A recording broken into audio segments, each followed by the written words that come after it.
An argument. Alice, please. I know how to drive a car. I sounded like a desperate child, but she was wasting time. She kinda laughed hysterically before turning to her food in clear dismissal of my request. Jasper glanced at me apologetically from her opposite side as I took a deep calming breath. I leaned down close to her ear, and Emmett eyed me curiously from across the table. "It's Edward," I whispered pleadingly, and her fork stopped in the air, as she glanced at me sideways. I stood for a few more moments, growing impossibly more frustrated, and preparing to walk home, before she sighed in defeat, and began digging in her purse. "If the Porsche dies, you die." She gave me a pointed glance as I snatched the keys, and smiled tightly in thanks. I didn't even wait to answer any questions as I shuffled out of the room, and went straight to the yellow Porsche. It confounded me. "Stupid, overpriced German technology," I muttered as I pulled out of the parking lot, and discovered that both the brake and gas were unforgivably sensitive. I let the difficulty of operating the vehicle under ridiculous exhaustion, and the jerky stop-and-go motions distract me from the anxiety that welled in my chest as I approached Tower Street. I was relieved when I spotted his silver car in its usual position as I pulled into our driveway, and threw the Porsche into park. Without hesitation, I climbed out and made my way across the yards to the Cullen house. I was lucky both Esme and Carlisle were still at work as I stepped onto the porch, and eyed the door dubiously. I had no way of knowing how angry he truly was with me or if he would even open the door, and I was still lacking the patience to argue anything efficiently. Deciding I didn't want to wait any longer to figure out what the hell was going on, I grabbed the doorknob and entered swiftly.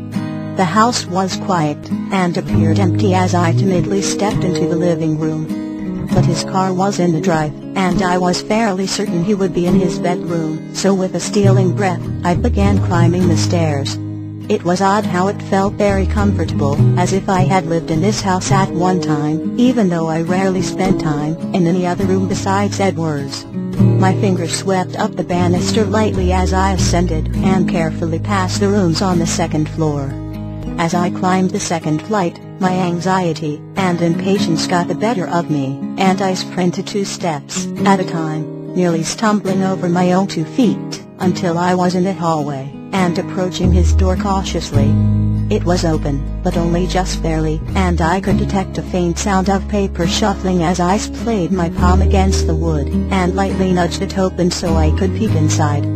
"Edward," I called softly as I stepped into the room tentatively. He was on his knees, still wearing his leather jacket, and rifling through a pile of mess on the floor, as he briefly met my gaze, and grunted in acknowledgement. I stood awkwardly, watching him search his floor for something as I let my gaze wander the room I had once known so well. I hadn't seen it in over a month, and I frowned at the clothes lying astray across the floor, and hung over the black sofa as I shifted uncomfortably. It was a little messy, but I reasoned that he rarely ever had visitors, so it made sense for him to get a little careless. The bed stood paramount in the space, and I think I may have expelled a longing sigh as I gazed at it in remembrance. I had never seen anything look more comfortable in my entire life. I returned to observing him as he leaned down and appeared to be peeking beneath the bed. "What are you looking for?"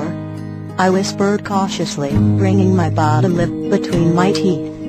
I wanted him to explain his odd behavior before I went insane with worst-case scenarios, but he looked determined as he continued his hunt below the bed. He shook his head, and all of his messy hair met the carpet as he ducked his head lower and his eyes scanned the sliver of space below the sofa.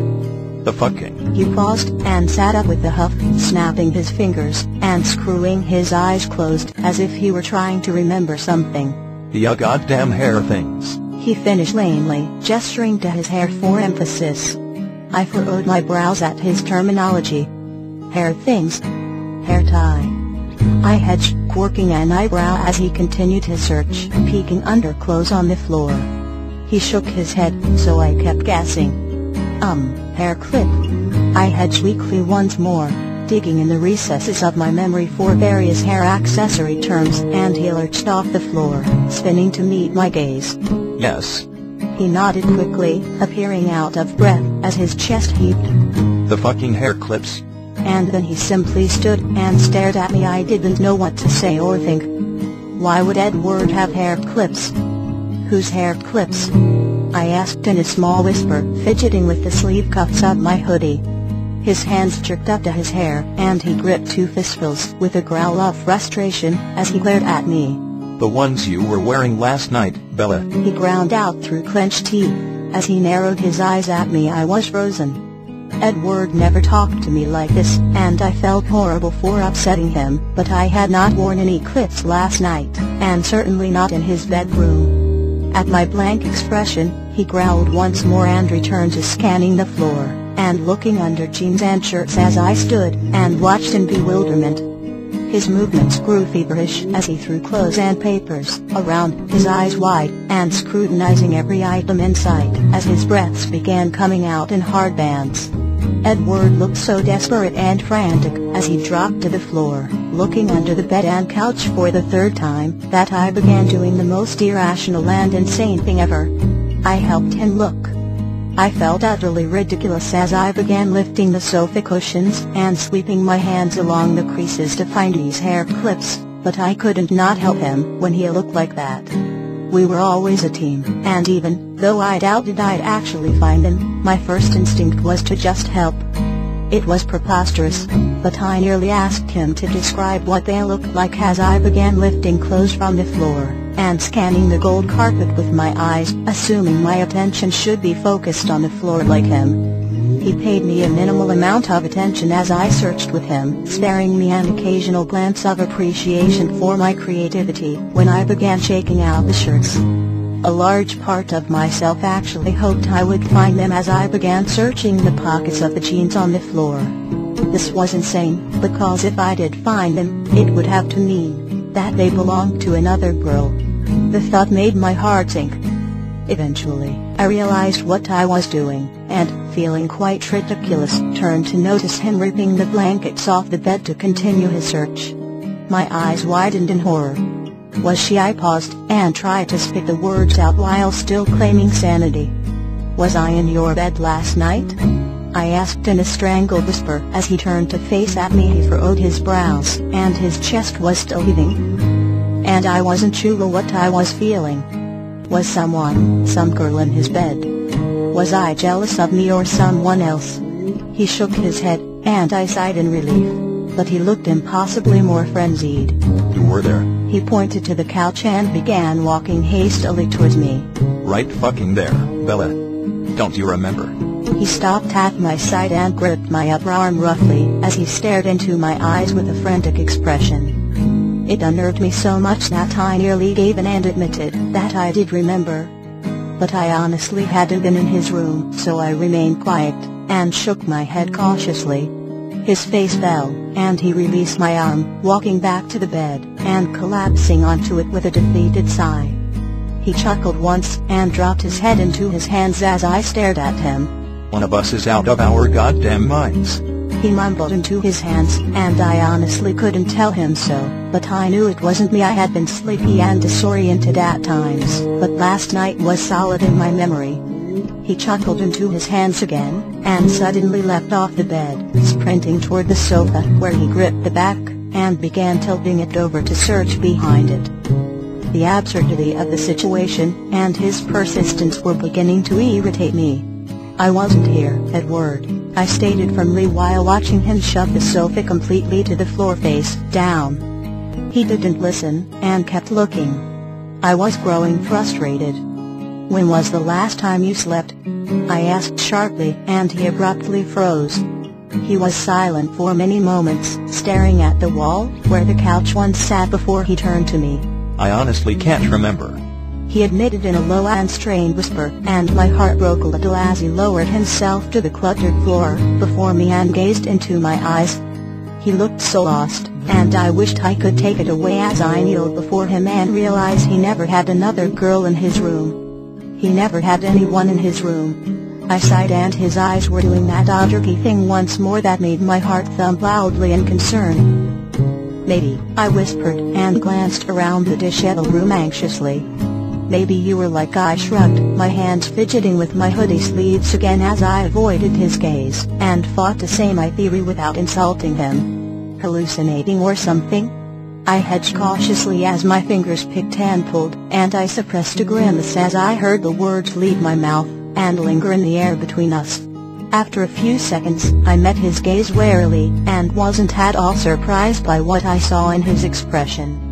I would have looked the same if he had accused me of being crazy. He looked frustrated and accusing as his eyes narrowed. I swallowed thickly. Why does it have to be me? He scowled darkly, and his expression turned suspicious as I sucked my bottom lip between my teeth. I lacked the resolve to voice my opinion further as his eyes grew impossibly more furious. Carlisle told me all about your brief psychotic episode in the gym. He lifted himself off the floor, never breaking my stunned gaze, as he stood straight and peered down his nose at me. You have a history of losing touch with reality, Bella. I don't. He seemed almost relieved as the words escaped his mouth, and his shoulders visibly relaxed under his jacket. And denial was obviously a river in Edward land too, but I'd be damned if I'd let him talk me into believing this. What did Edward call it? Horseshit.